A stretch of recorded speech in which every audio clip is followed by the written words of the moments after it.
Did you grow up with really nice things and didn't even think twice about it? Did you have a TV you can take wherever you wanted and not miss a show? Maybe you had a fountain in the front yard or in the house that made you feel like an aristocrat? Some people effortlessly stayed up to date with the latest gadgets and fashionable clothing. You know, that rich kid in school? They consistently possessed the newest and most luxurious things, leaving us in awe. We all knew someone like that, didn't we? Perhaps that person was you. Be sure to stick around till the end, because if your family had the high-end version of a trampoline, they made sure it literally wasn't going to cost them an arm and a leg. HBO.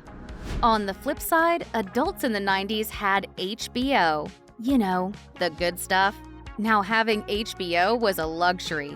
You could watch all the latest blockbuster movies after their theater run, groundbreaking edgy TV shows, exclusive specials, and even late-night adult content. Plus, there were no commercials, so you could enjoy uninterrupted entertainment. Having HBO was like having access to an exclusive club, like a members-only club.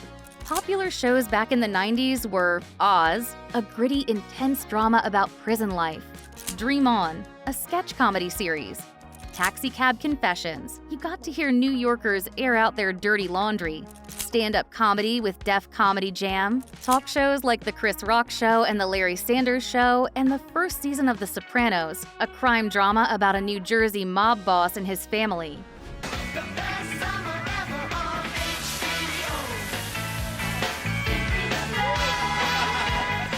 Portable TVs. Back then, people didn't have portable TVs like people today have smartphones. People just read books, newspapers, talked to each other, or stared out to space on their commute. Having a portable TV was special, and it meant you were rich to have such a luxury.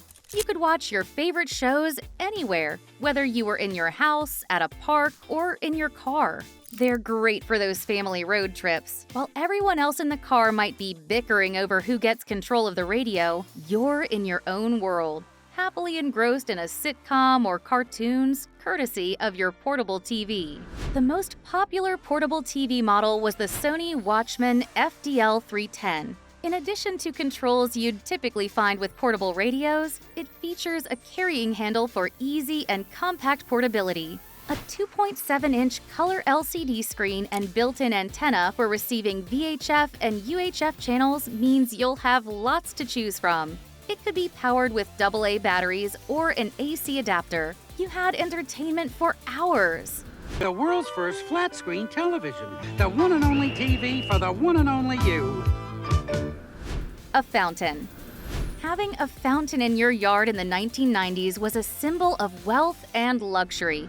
And if you were the kid with a fountain in your yard, or anywhere for that matter, even today, you were considered rich. You impressed your friends whenever they came over for sleepovers and birthday parties. It made you look like you lived in Versailles, France, or at the mall, depending on your perspective. Those who had fountains were seen as living a life of privilege and able to enjoy the finer things in life. It was a status symbol that set them apart from others in the neighborhood.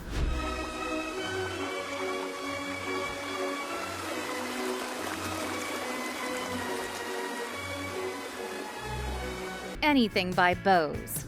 Back in the 90s, CD and cassette players were affordable, with many electronic brands making them. There was no company that said high premium audio quality quite like Bose. If you had anything from Bose, it meant you were a discerning and sophisticated audiophile. You had to have the best, and it was expensive. The bestseller in the 90s was the Bose Wave radio that retailed for $349 back then. That's $730 today. That's without a cassette player, too. It wasn't until 1998 that Bose made the Wave Radio/CD system. In the 90s, young men and husbands designed their rooms and man caves around audio. Bose speaker systems like the Bose Acoustimas AM5 series with a subwoofer were bestsellers. You positioned the compact speakers aimed at the couch to enjoy all the frequencies it emitted. Other best-selling Bose products were the Bose 901 direct reflecting speaker system, Bose Lifestyle home theater systems, and Bose Quiet Comfort noise-canceling headphones. Press the remote control and hear sound from a radio like you've never heard before. The Disney Channel. You know how you have streaming subscriptions you don't even watch? We bet Disney Plus is one of them. Back in the 90s, anyone having the Disney Channel was almost unheard of. Most people videotape Disney Channel's free preview weekends. Well, your rich friend never had to do such things because their family had a subscription to the Disney Channel. Cable and satellite TV packages usually offer different tiers or bundles of channels at varying prices. The Disney Channel was often included in the highest tier packages. Subscribers would pay additional monthly fees on top of basic cable channels for access to these packages. Parents called the 1-800 number on the screen and instantly, their kids could watch all the Disney cartoons and shows they wanted. It wasn't on demand like today, but still, it was a premium experience. Disney is famous for their family programming perfect for little kids. Parents didn't have to worry about Disney showing anything that was violent or had foul language. There was no need for parental controls. We're sure that alone was worth the subscription to keep their kids entertained. New subscribers to the Disney Channel will receive a free Peter Pan travel alarm clock featuring Peter Pan, Tinkerbell, and the children flying past Big Ben on their way to Neverland. A computer room. In the 90s, and even more so today, having a dedicated room for your computer was a luxury. A computer room wasn't just a place to work or play, it was a hub of innovation and possibility. It was where you could surf the internet. We called it the World Wide Web at the time, play computer games, budget your finances, chat online, or even do your homework. Having a computer room meant you were at the forefront of the technology. It was a space where there were endless possibilities, opportunities, and discoveries. Some of today's tech billionaires didn't even have a dedicated room to start their businesses. Jeff Bezos started Amazon in 1994 in his garage. Larry Page and Sergey Brin started Google in a dorm room at Stanford in 1996. Elon Musk started his business in his apartment in the mid-90s. See you on the net. Call me the minute you get an email address. Okay. And Andrew, we can play interactive games on the net together. A subscription to National Geographic. Back in the 1990s, having a subscription to National Geographic was like having a window to explore the world right from your own home. You were traveling without having to travel. You got to see amazing photos from the world's best photographers printed on glossy pages, read cool stories, and learn about different places, history, science, cultures, and animals from all over the world. From penguins in Antarctica, native tribes in the Amazon, African safaris, temples of Angkor Wat, to wild animals of Yellowstone, it sparked your imagination with wonder and excitement. You felt like Indiana Jones, but thankfully no boulders, snakes, and bad guys chasing after you. You vowed once you finished school and got yourself some travel money, you were planning to take that trip sometime in this lifetime. Before you knew it, you were already making a bucket list. In breathtaking photographs and stories, captivating articles that take you along each step of the way, National Geographic promises you the best. Cordless landline phone. If you never experienced having your only phone be a wired landline in your home, then congratulations, you are not that old.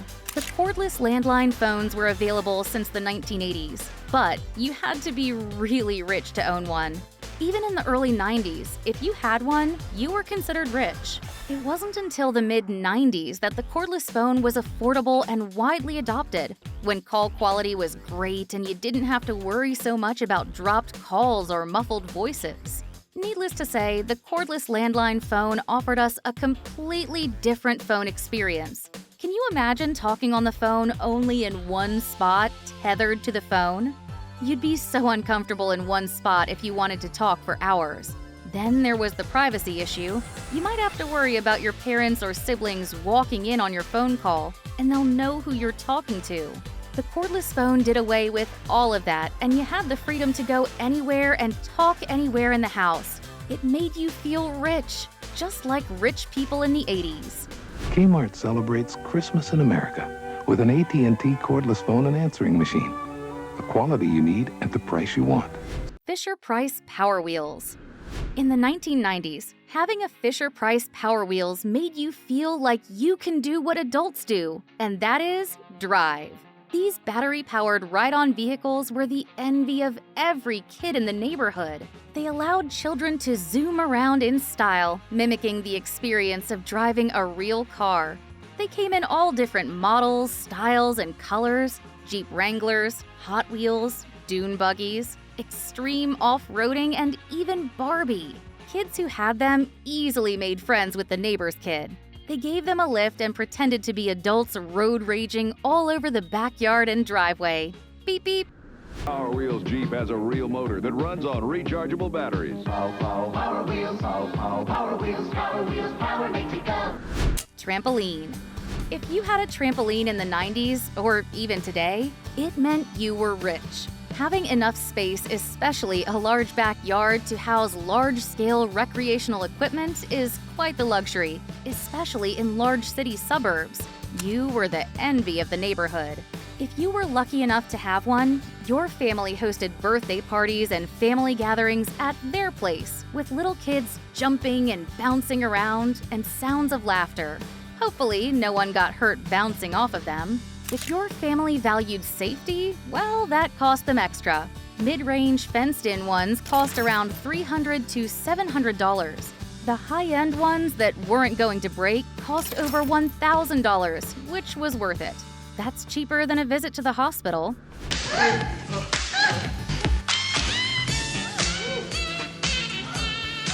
There you have it. These were some of the items that made you feel rich in the 90s. If you enjoyed this video, watch another one.